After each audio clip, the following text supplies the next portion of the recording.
भरत भैया ने क्या कहा?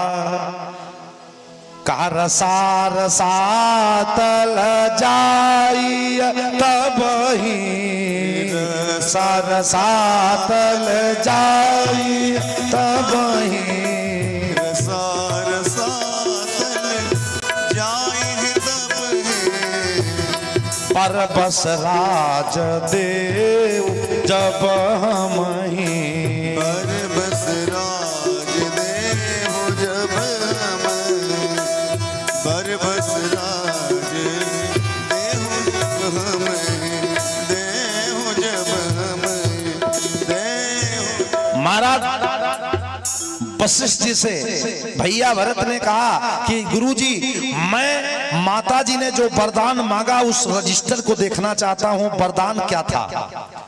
थोड़ा एक बार मैं पेपर देखना चाहता हूं। महाराज भरत ने जब देखा वरदान वाला रजिस्टर तो उसमें लिखा था कि पहला वरदान था दे हूं एक बार भरत ही टीका। महाराज भरत ने गुरुदेव के चरणों में प्रणाम करके कहा कि गुरुजी, इसमें लिखा है कि पहला वरदान था मां का मेरे लिए गद्दी, इसके बाद राम जी का वनवास था। जब तक मैं राजा नहीं बना तब तक भगवान का वनवास कैसे हो गया? दूसरा वाला वरदान पहले नंबर पर कैसे आ गया? क्योंकि पहले तो हमको राजा बनना चाहिए, बाद में वनवास होना चाहिए। और अगर हमको राजा बना दिया जाता तब मैं बताता कि भगवान बन जाते कि नहीं जाते। तो दूसरा वाला मेरी अनुपस्थिति में पहले नंबर पर, मेरे बिना राजा बने कैसे भगवान जंगल चले गए? और जब क्रम पहले से ही टूट गया तो मैं गादी स्वीकार करने वाला नहीं।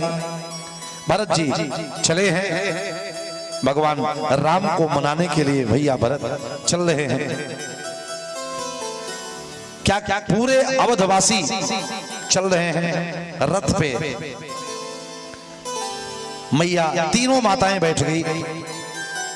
भरत जी पूरे राज्य तिलक की सामग्री को साथ लेकर के चल रहे हैं कि भगवान को जंगल में ही हम राजा बना के वापस करेंगे। चले हैं भरत जी। और इधर भगवान राम जी वन में निवास कर रहे हैं। लक्ष्मण जी ने पर्ण कुटी बनाया है। और जैसे भरत जी जाने लगे सेना के साथ, पूरी सेना लेके चल रहे हैं, वहां के कोल भील वासियों ने देखा। जैसे कोल भील वासियों ने देखा, कोल भील वासियों ने कहा कि हम केवल राम राम करने वाले भक्त नहीं हैं। अगर राम जी की संस्कृति पे कुठाराघात होगा तो हम माला को छोड़ के भाला भी उठा सकते हैं। जितने कोल भील वासी थे वो जो हथियार पाए उठा लिए। एक ने कहा, ए सुनो, ये भरत कैकेयी के पुत्र हैं और ये सुने होंगे कि राम जी 14 साल के लिए जंगल गए हैं। इनके मन में विचार आया होगा कि 14 वर्ष के बाद राम जी लौट के आएंगे तो अवध के राजगादी पे बैठेंगे। राम जी अकेले जंगल में हैं, हम अक्षौड़ी सेना लेके चलेंगे, युद्ध करके मार देंगे, न लौट के आएंगे ना फिर कभी नियमानुसार राजा बन पाएंगे। बैर के पेड़ में कभी अनार का फल नहीं लगता, इसलिए लगता यही है। इसलिए काम करो, हम लोग राम भक्त हैं, जब तक जीवित हैं तब तक राम पर कोई भी आंच नहीं आने देंगे। उठ पड़े सब। अब भरत जी से युद्ध करने के लिए कोल भील वासी चले। और जैसे चले छींक हुई।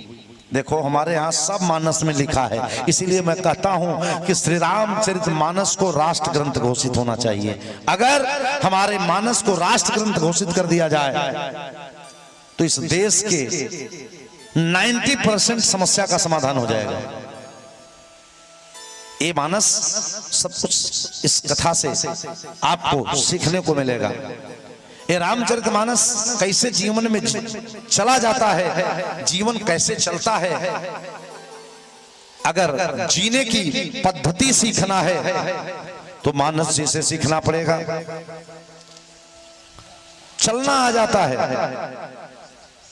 भरत जी के सामने जैसे कोल भील वास आए, कोल भील वासियों ने कहा समर समर मरण पुणे सुरसरी दीदा समर मरण पुणे सुरसरी दीदा। समर कैसा समर?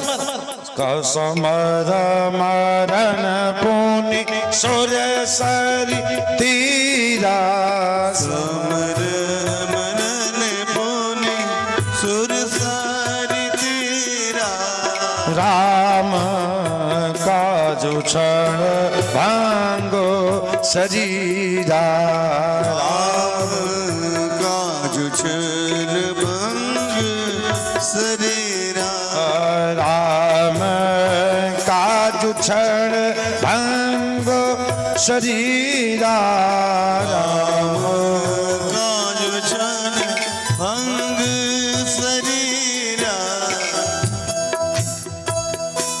जैसे फावड़ा कुल्हाड़ी लाठी डंडा जो पाए लेके कोल भीलवासी भरत जी से युद्ध करने दौड़े तब तक छींक हुई।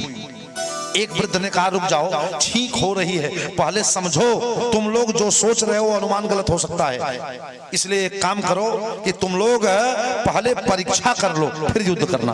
कहा कैसे परीक्षा होगी? कहा जो आदमी जैसा आहार करेगा उसी प्रकार का विचार होगा। भरत जी के सामने 3 प्रकार की सामग्री लेके जाओ, जो स्वीकार कर लेंगे उससे पता लग जाएगा कि युद्ध करने जा रहे हैं कि मिलने जा रहे हैं। क्या ले जाओ? कहा एक थाली में कंदमूल फल ले लो। 3 आदमियों को बुलाया, वो जो वृद्ध था, देखो जवानों में होता है जोश, अब वृद्धों में होता है होश।